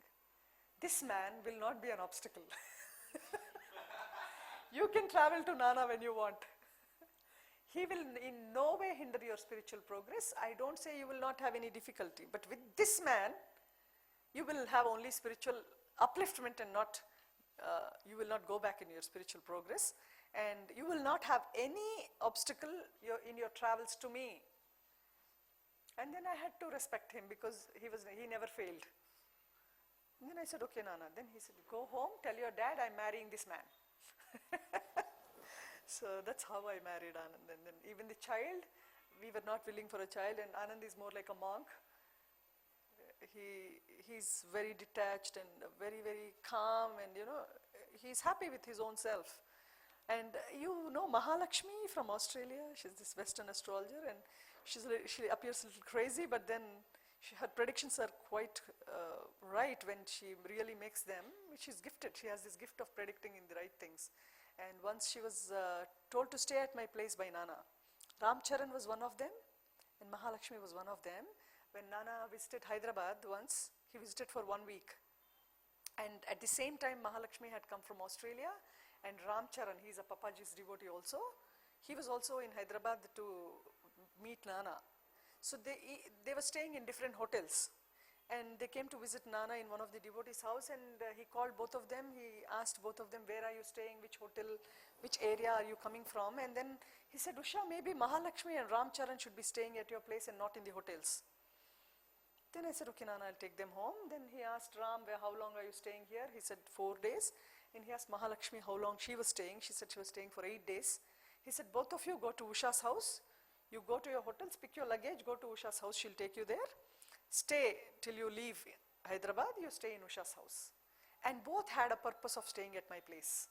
Because Ram Charan was one of Nana's Papaji's close devotees who had similar relationship I had with Nana. So he shared all his experiences those 4 days, and we had intense satsang in our house. And he sings very beautiful bhajans on Ram and Hanuman Chalisa and all. He would play this drum and sing this Hanuman Chalisa, and he sang Hanuman Chalisa daily 8 to 9 times, and we chanted Ram Naam. We would be in the presence of Nana and then go back home and chant whole night, and Maha would be dancing because she's crazy. She's a different person altogether, and she was wonderful also. And after he left, I had time with Mahalakshmi, and I didn't know that she was a Western astrologer. I didn't know she was a astrologer. I just thought she was a devotee of Amma. She was a devotee of Amritanandmayi. She conducts her retreats in Australia. She volunteers the retreats. So what she told me was, Usha, I find you and Anand a very strange relationship. You both seem to be like friends. I don't find such couples either in the West nor in the East. This is something very absurd. So could you give me your date of birth and his and time of your birth? Because I am a Western astrologer and I would like to read into your charts. So it took her another 4 days before she left to predict what we were. And then she said, it's amazing. And also she had 2 visions where she could picturize that Anand was a Buddhist monk in his previous life. And that's the reason he was put with me, because what she said was, you had no karmic connection as such, but you were put together because you are full of compassion and you do not discrete between who is who. You are compassionate to everyone equally, and he's so full of discipline and calm with himself and secluded. So we are 2 opposite poles. So she said, this life, God has brought you together because he is so totally detached and stone-like. He's lost this compassion because he was pushed into monastery forcefully and not out of willingness. So he was detached from his family, and he developed this detachment towards the world, people, and the family life. So he was a very, very detached man, and it used to make me wonder how can someone be so detached that somebody is hurt, or somebody has fallen on the road, or somebody is in pain. He would be so detached to it, be it his mother or father or me or anyone. And it would be very, I wouldn't understand if he's in the highest of spiritual realm or he's totally stone-hearted. It could be either of the two. It could be either totally stubborn and stone-hearted, or it could be totally detached and evolved. So I couldn't discriminate between the two, and he wouldn't answer. So it was actually great confusion for me till Maha had clarified this to me. I do not know if this is the truth or not, but it made a lot of sense, because she could completely read his psychology, and she said he is blocked inside because he was pushed into a monastery and not go willingly. So he has this block of not attaching himself to anybody in the world. So you have your own conditioning based on what your past was. So you need to work on it. And that is why you are given this life. And things keep coming to you to work it out for you. So never panic. It was a panic for me to see someone who is so detached and so unmoved by anything in the world, and it was causing so much of havoc in my mind. I thought I was in the highest of my spiritual realm. And I was here not understanding a man, why he is like this. and trying to decipher what he is. And then no matter how many years I tried to think about it, I couldn't comprehend. And then she throws light on me, light on this whole incident, saying this has got to do with his past. And then I said, he's a good man, he's a very good man, but he's so detached to everything. He doesn't seem to be attracted to anything in the world, no desire at all, no desire for anything. He's to himself, but is it selfishness or is it selflessness? I don't understand. Then she said, no, it's not both. Because he's conditioned to this pattern of life. Because one whole life, he was pushed from the family. One from family is pushed into monastery in Tibet, that's what she told me. And one among the 7 children was Anand in his past, and he was pushed to monastery. And he had an aversion to his family and his mother especially, because he felt unwanted by his mother. So she asked me, he doesn't have a very good relation with his mother. I said, yes. Then he said, yes, it's got to do with his past. So all the conditioning which you carry with you will bring you into the present life with the same condition. And you will have similar circumstances again. You will have to break through it internally, or else history is a repetition. You will fall into it again and again and again till you break the cycle inside with your effort. So at times effort doesn't help, because effort also has to come through grace. Because at times, no matter how much effort you make, you cannot come out of a certain condition in your mind. Then I think prayer is the best solution, because prayer helps a lot. Pray, because he's the one everywhere. He's the one within you. He's the one who is guiding you always. Just trust that he is, and pray to relieve you of this pain or burden or anything that's confusing you. Because Nana never verbally told me anything, and I never asked him anything. Even in spite of the situation here, I never asked Nana, why is he like this, or what is this, why am I put here? No, I never questioned him, because he's already told me what is meant to be will be. And I'm here to realize the truth, and in my path to truth, these are situations which God will be sending, and let me comprehend it. So I wouldn't panic, I wouldn't be shattered, I would try to understand. So this was quite a journey. And then it made a lot of sense, and I could see him much more beautiful than I could actually comprehend before. I was finding him really, really beautiful. Earlier I didn't see him as in total. I was judgmental about his being detached and being so inhuman, but he was being actually divine otherwise. Because he had no seeking of anything, he would eat anything that was given to him, he never complained, he never restricted my travels anywhere, and he let me be myself. And why was I not seeing all these years? I was only seeing why he's so detached and never an element of compassion in him, not towards anybody. So then it all made sense to me. Oh yeah. And also she told me another thing. When he died in his previous life as a monk, there was nobody around. And when he was walking on the hills, it was a very cold place, and he tripped and fell, and he had an injury, and he couldn't get up and walk by himself, and there was nobody around him. And it took the other monks a couple of days, because at times these monks go for meditation and they meditate on their own, and they don't have this conditioning that you have to stay in one place or something. So nobody bothered to look where he was, and in a couple of days they felt he was maybe lost somewhere, so they went searching for him, and they found him, like he hurt and fallen. And then he was at the verge of death, and then one of the monks cleansed him, and then they have these Buddhist mantras where they send the soul in peace when they depart from the body. So they chanted these hymns which send the soul peacefully from the body, and one of the monks gave him water and chanted these hymns to make his departure easy, because he was conditioned inside, and that detachment because of this seclusion, even during death, nobody being around, nobody helping him, and so totally alone by himself. And these hymns and these prayers to send him peacefully, he departed peacefully, and he was a peaceful being.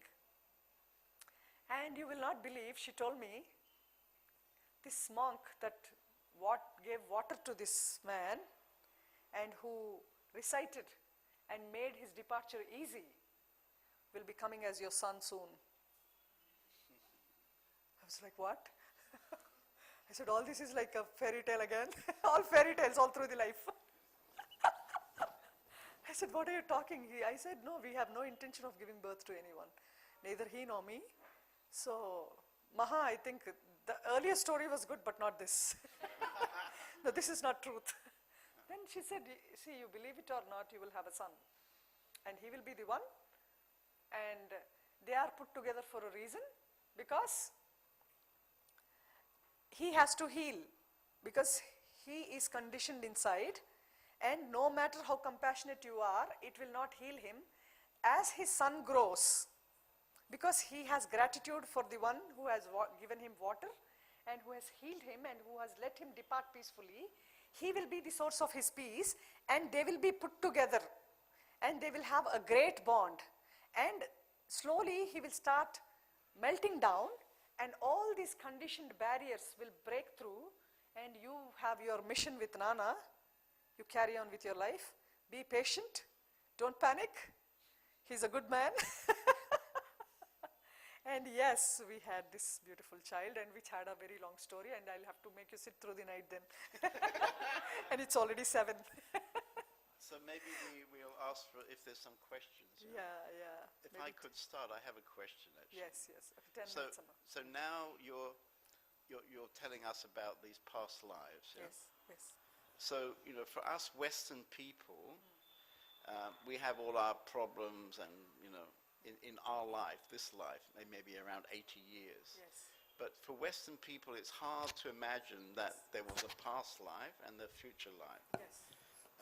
Is there anything you can do besides what you were just talking to help us with this issue? Yeah, because Of course, if you believe in lives continuing, everything becomes much more relaxed, So here in India, we find people accepting their role in life or their position in life. yes, because we have a lot of examples also where people recognize their past life.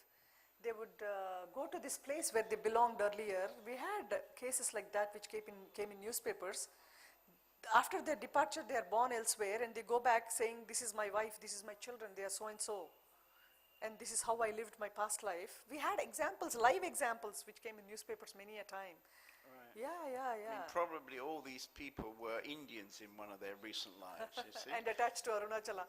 And, yeah. And they brought back, maybe they had this vasana to be in the West for some time. Right. Yeah, so I better not have this vasana of going to West. I've spent so many years in India that, Yes, and yes, I can't yes. not come every year, so I accept that I must have a strong Indian past. Yes, yeah. yes. No, in this But still- in regard to Bhagwan's, one of these Westerners who is Chadwick. Chadwick was yeah. from London.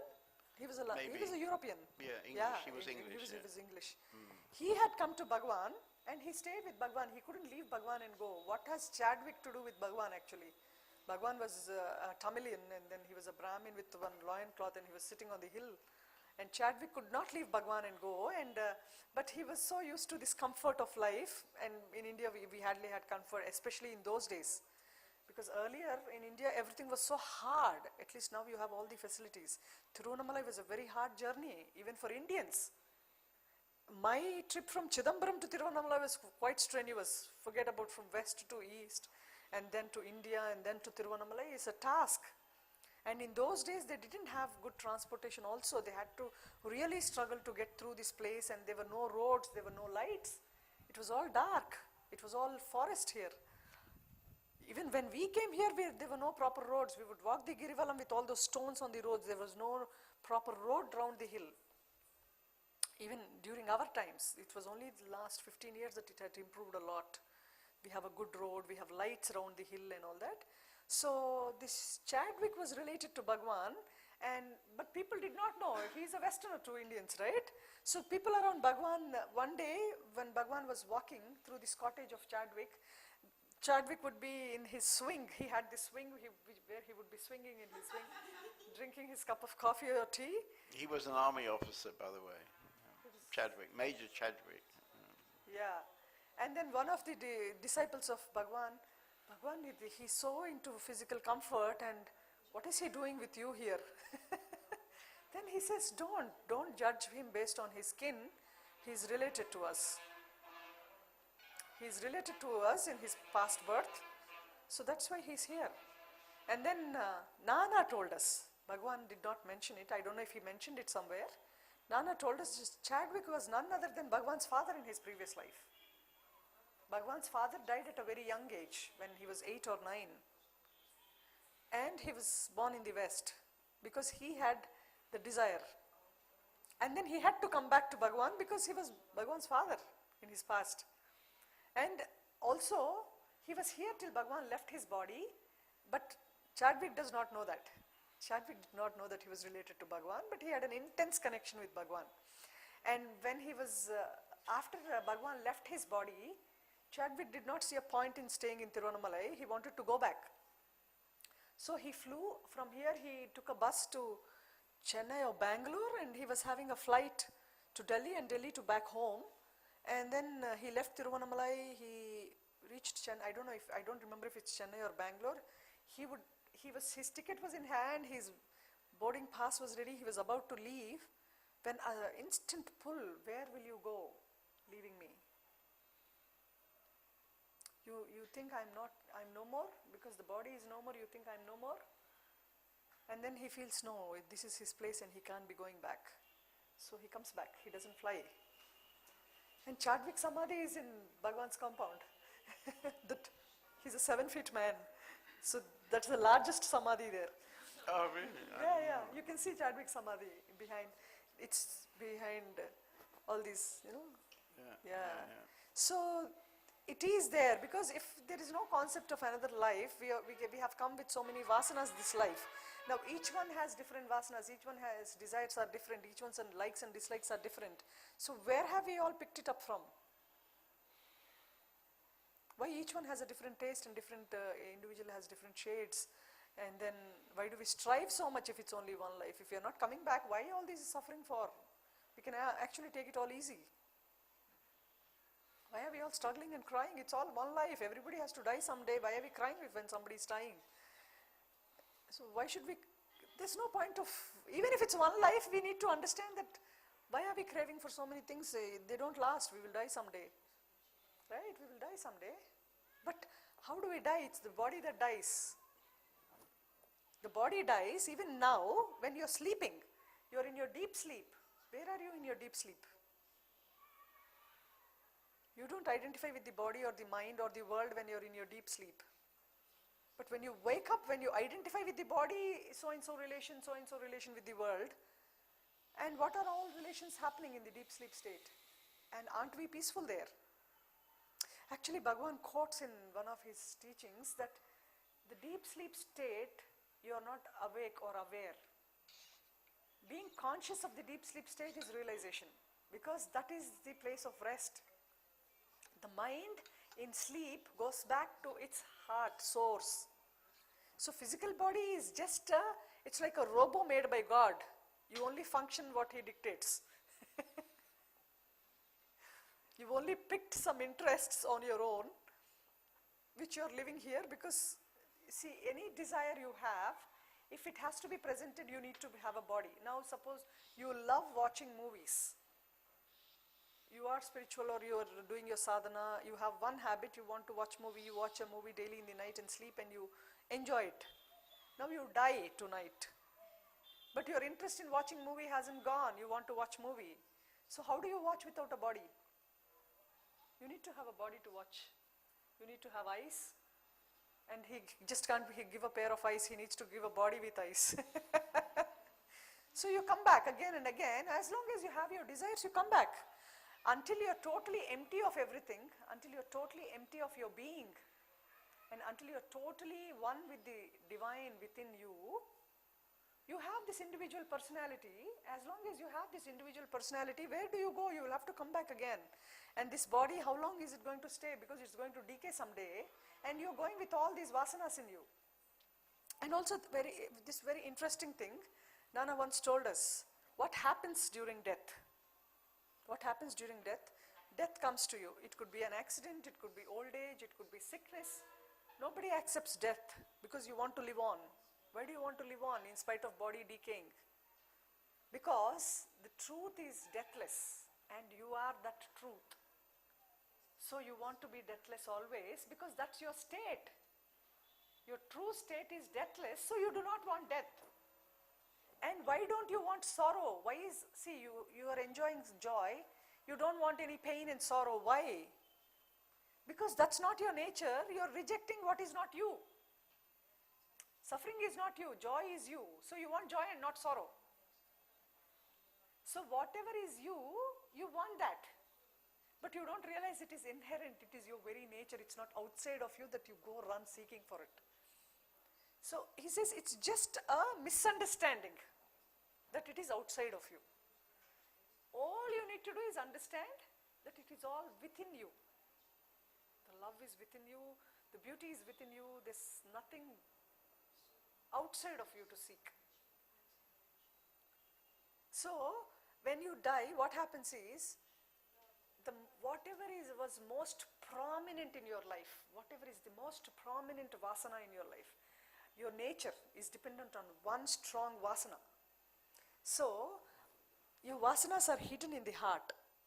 And what destiny is being given to you now, the body destiny that has been given to you now, is of the tendencies that are in your heart, depending on the merit and demerit which you have done, thinking you are the body. You thought you were the body, so you did few good deeds, few bad deeds, and you identified with the deeds, right? See, I served this man today, I helped him cross the road, I did a good deed, Usha did it, I did it. So I impose it on me that I did a good deed. Then, or I abuse somebody and I'm guilty about it. Oh my God, I shouldn't have done that to them. It was very mean of me to be too rude to so and so person. I shouldn't have done that, I'm guilty. So I imposed it on myself. I had been rude. I had been good. So everything is based on your body. It comes back to your body. And also he says, from the time you wake up till the time you go to sleep, every thought is body based. Observe and check. Every thought is body based.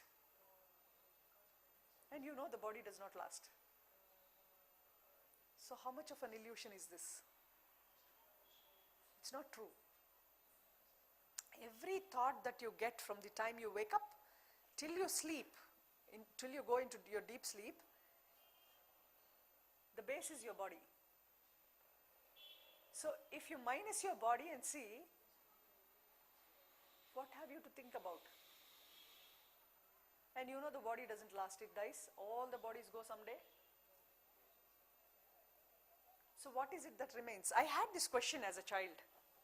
I used to think, now, suppose I look at myself in the mirror, okay? I see my reflection in the mirror. Now, I am looking at the mirror, I am seeing the image, which is called Usha. Who gave the name Usha to this body? After the body came, somebody named it Usha. So people are identifying this body with Usha, I am identifying myself with Usha. And then I see this mirror image of this body, and then I look at it and is this me? Because body is not thinking. Something within me is thinking, which is not the body. So what is it that is thinking?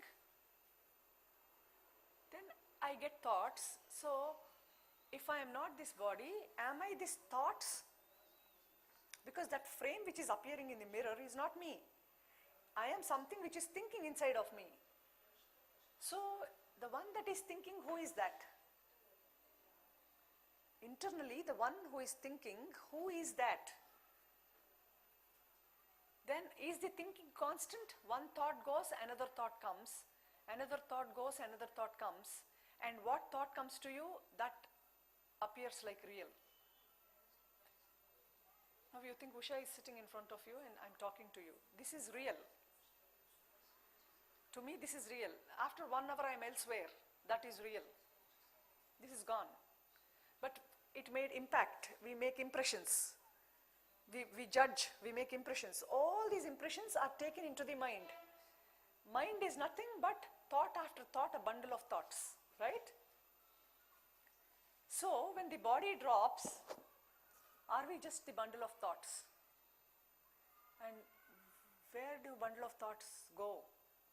It doesn't have a form. You die someday, right? They bury you. You will not be in the body anymore. May the soul rest in peace, they say. What is the soul? The body died. And what form does a soul have? And where does it go? Where do souls go? And why do we pray for peace? They are not at peace. That's why we say rest in peace. Because they were not peaceful when they were alive. How will they be peaceful after death? If we are peaceful now, we are peaceful after death. If you are so disturbed, suffering, and wanting something, craving for something, and we die with bondage. We don't want to die. My children are there. I have my work. I need to do so many things and I can't be dying now. But life continues. Even if you're not there, life continues. We are so stuck in the illusion thinking this is the truth. So, I had this doubt, are we just bundle of thoughts? No, we can't be just bundle of thoughts. A bundle of thoughts doesn't have a form. That is when I started seeking truth. What is truth? What is this? I can't be this body. I can't be this bundle of thoughts. This bundle of thoughts don't exist in my deep sleep. And what am I then? And what do I wake up with? And what is all this drama about? So if you inquire and check into yourself, it's all very strange that we are leading a life of illusion and not the truth. All you have to do is just inquire into yourself. If you're not the body, what are you? You're just a bundle of thoughts. If the thought goes, then you're silent. If you're in a thought-free state, suppose you don't have any thoughts, you're not having thoughts related to the body or the world, you're quiet, you're silent. Aren't you being peaceful in silence? Do you need to be thinking to be peaceful? Why do we meditate? To get rid of thoughts. We meditate to cleanse ourselves of thoughts and be silent, to get rest inside. So what is rest? Rest is silence. A thought-free state is within, it's not outside. Outside is just a reflection of your thought and mind. What you think, you see. I see John David as a master in the West. Maybe somebody else on the road sees him as a foreigner. So it's all based on your knowledge of someone, your knowledge of someone, your knowledge of someone, or your knowledge of something. But as you, what are you? Now, people identify me as a woman, or they identify me as a dentist. My son identifies me as a mother. But what am I? As a body, yes, I'm a doctor. As a body, to him, I'm a mother. As a body, to him, devoid of the body, what am I? And the body is not going to last. So it's also simple, it's so logical. It's not something abstract, it's very much present and the truth. But we are so stuck up in the illusion that truth seems far off. And illusion is all real. Truth is simple and here and that beautiful being as you are, and then this thing raises up and then you identify with it and you form habits because you're not getting joy from within, you seek it outside and you find joy in something, and then for some period of time you hang on to it and then it doesn't make you happy anymore, you shift to something else and then to something else. This is never ending and you die someday, and this seeking mind, where does it go? It needs some place to stay. And then without the body it does not have an expression. So it is given a body again. That's nothing but your rebirth. Or else where do all these minds go? And how do they get the rest? Rest is here in the heart. If they go to abode of God, how long will they stay there? Because they are with desires, they don't want God. Maybe you sit with Jesus or Krishna for some time, but that's not your desire, so you want to go back. Because your desire is in the world. So you have to come back, it's logic, it's common sense that you have to get back in the body, because you're body bound, you were attached to your body, you lived with your body and with complete conditioning to the bodily activities. So we need to evolve here and now, because even if bodies come again, it's not necessary that we meet a master. So better we make use of the master's teachings and get out of this cycle of suffering of birth and rebirth. Yeah, it's all our conditioning which brings us back. So if you must be tired of this cycle. You know, that's why you need dispassion. Truth does not bestow itself upon you unless you are tired and you want to go back home. If you're happy dancing here and fancying things, he doesn't drag you back. It's your fancy. So why will he take it away from you? Your mother, you're enjoying something, you're enjoying a movie, mother will not switch it off for you because, okay, let my child enjoy it.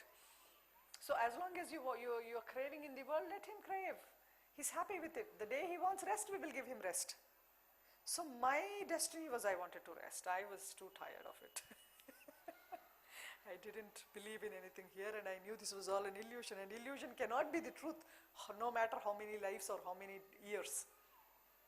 And the place of rest is beautiful, and once you taste this truth within you, you will know that this is all has been just a drama and it's all Leela. It was just a Leela, an act of the divine where we actually did not play any role. We were just the characters on the screen, which we identified with. We were the truth, but we identified with the role that was given. So rebirth concept it's logical actually. Because even if you think otherwise, what happens at your death? The individual is still there. We have this independent entity, so-called Usha. Where does she go? It's not just the body. That someone who is talking to you, someone who is recognizing you is not the body, it's your mind. And then when the body goes, where does the mind go? It does not disappear. Then it has to disappear here and now. No, let it disappear in the body. That's why Nana said, realization has to happen when you are in the body. You withdraw yourself from everything that is nonsense. And you recognize the truth within you, and even if it is difficult initially, slowly things will fall into place. It is difficult because the world will drag you out. It's very easy because everything outside of you drags you out. Everything, all the 5 senses of your body will drag you out. That's why Bhagwan in these hymns for Arunachala, he says, Maya Vishamu means the poison of ignorance has got into my head. Maya Vishamu Patti Talakekki Chedu Munne Karuna Patti Osagi Brovu Arunachala means this poison of samsara, this poison of illusion is strongly fixed in my head that I see it as the truth. Oh Arunachala, my Lord, please erase this illusion and let me abide in you. He sings these hymns. Actually, Bhagwan doesn't require these hymns because he is one with the master, he is one with the hill. But he sang it for us to sing it to the Lord because we don't know what to sing also. Our children will sing movie songs. So he wrote so much poetry. There are 108 hymns in praise of Lord Arunachala, asking him to cleanse him, asking him to bring him out of misery, asking him to make him realize the truth here and now. He actually wrote it for us to recite and recognize that we're in illusion. You please bring me out, because we don't even know how to pray. He made a prayer on behalf of us. So, yeah. Thank you. The master that brought you to Tiruvannamalai, you haven't come on your own. He brought you here, and the one who brought you here has brought you with grace, and the grace that brought you here will continue to be with you no matter where you are. It will chase you and it will make you realize the truth sooner or later. And one of my dreams like this, I was worried about time. I wanted to realize fast. So I had this vision. I will end with this. I had a beautiful vision of Nana, I think 4 or 5 years ago, when he was slowly falling sick, and he was giving me signals that I have to be prepared for his departure. He's been actually preparing me for many years now for his physical departure. That's why I'm able to be what I am today, because my connection with him was the strongest in the world. I had no other strong connection the way I had with Nana, because it was so strong that I couldn't form any connection with anybody else except the divine, beautiful connection with the devotees and addressing people in the love of Nana. I had no personal connection with anyone. So 5 years back, I had this vision where Nana had given his darshan to all the devotees and he was going to his room to rest. And then all of them did pranams to Nana, and he looked at me, he said, Usha, I will rest. It's my time of rest, all of you go home. Then I said, Nana, how can we go home? I'll stay here. He said, no, all of you have to go home, I'm resting. And he goes into his room, he bolts his door and he goes for rest. And then I walk to the road, the Girivalam road, the straight road. And then I'm walking and I'm like, Nana is resting, will he never give a darshan again? And I'm looking back at Nangaru ashram, and will not Nana give darshan again? So I was looking at it, and then I was walking a little ahead on the road, and then I see on the road Bhagavan walking. The Girivalam road I'm walking, I look back. I keep looking back as I'm walking forward at Nangaru ashram, and then suddenly I see back, I see Bhagavan Ramana walk with one of his attendants who is also wearing a loincloth. I don't know who it is. I couldn't recognize who it was. So he was walking on the road with his stick and that water pot in his hand. He's walking fast. And I'm like, what is this? Bhagavan is not now here. How is he walking on the road? I'm looking for Nana, and why is Bhagavan coming?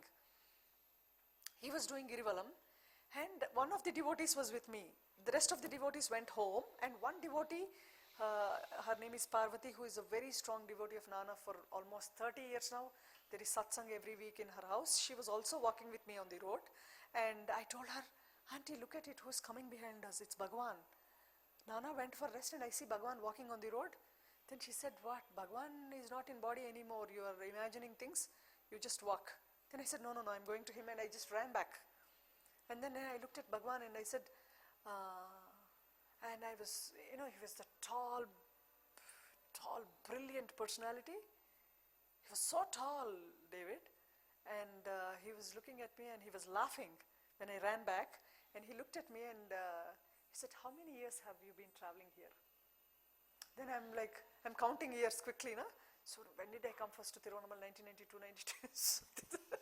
I was calculating, and he started bursting out laughing. It's a loud laughter into the sky, and it was all, that magnanimous laugh. And I was amazed, and I'm amused looking at him, at his laughter and the beautiful personality he was.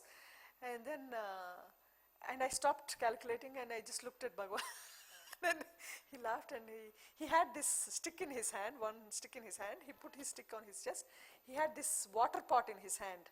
You can see in the Nirvana hall, they have the olden pots where they could pour with this handle, and he poured the water into his hand, and I instantly put my hand underneath his, because through these holes the water could seep down and it will fall on the floor, so I didn't want anything to fall because it's so precious. So I just instantly put my hand underneath his, and he again started laughing, because it's all silly to him. He again throws up laughing, and then he asked me, you want to drink this? I said yes. Then he poured it into my hand, and I drink of the water. And then generally in temples and all, when they give us this liquid to drink, we do it on our heads and face to make it all holy. So instantly I drink it and I put it all over my head, and he laughs again. And the dream is cut off, and I shift into another episode of a dream where I'm traveling in the bus with all the devotees. With all the devotees, I'm traveling in a bus, and then it's again round the hill. Okay? And it's also funny. And then at one place the bus stops, and all the devotees get down from the bus. And I'm like, I do not know if it's my destination or not, and because everybody is getting down, maybe I need to get down, and maybe the bus does not move ahead of this. I take my bag and I'm about to get down, and somebody taps me from behind. I look back, and again it's Bhagavan. And he says, where are you going? I said, Nana, Bhagavan, all the devotees got down from the bus. Maybe this is my destination. I need to get down here. He says, no, this is not your destination. Go sit in the seat. I go and sit near the window seat, and I can see Arunachalam. He sits beside me, and he tells the driver to start. And again we are traveling. We are traveling and traveling and traveling and traveling, and then it doesn't end. So no matter how long we've been traveling, it doesn't end. I see Arunachalam on one side and Bhagavan on one side. And at one point of time I ask, Bhagavan, how long are we going to travel like this, and when do we reach? Then he says, what do you think is your destination? He says, Arunachalam is here and I am here. Why does time and distance matter to you? And also, before I sit in my seat, I was with this huge bag on my shoulder. So I was about to sit with the bag. He said, why are you carrying it? Just throw it down. And I just dropped the bag. He said, sit. So I sit. Then, and we kept traveling, and then I'm relieved. Yeah, Bhagwan is with me. And then what does it matter to me what the distance or time is? He's going to take me to my destination. He's going to take me to my home. So what am I, why this curious mind is again bothering me? So let me relax. And then later I realized, like after I woke up, what could the meaning of the dream be? Because he asked me to drop the bag, because I was carrying it all inside, the doership. I am the doer. So drop your doership, you're not the doer. So drop it. And once you drop your doership, you're free. Realization may take some time, but drop this doership. You are not the doer. And you're relieved of all your burden, you're at peace. You're guilty when you're the doer. You realize that God is the doer because you cannot do anything without His permission. So, put an end to your past. Don't look back, because what had to happen happened. And what has to happen only will happen. And it's all His will. Only His will shall happen. And we are not responsible for it. Because we don't exist apart from Him. And till we get this oneness with the Master, we are His children. So we can't be anything but beautiful. So thank you all. So thank you so much. It was so beautiful sharing it with all of you. It was rewinding of all my memories again.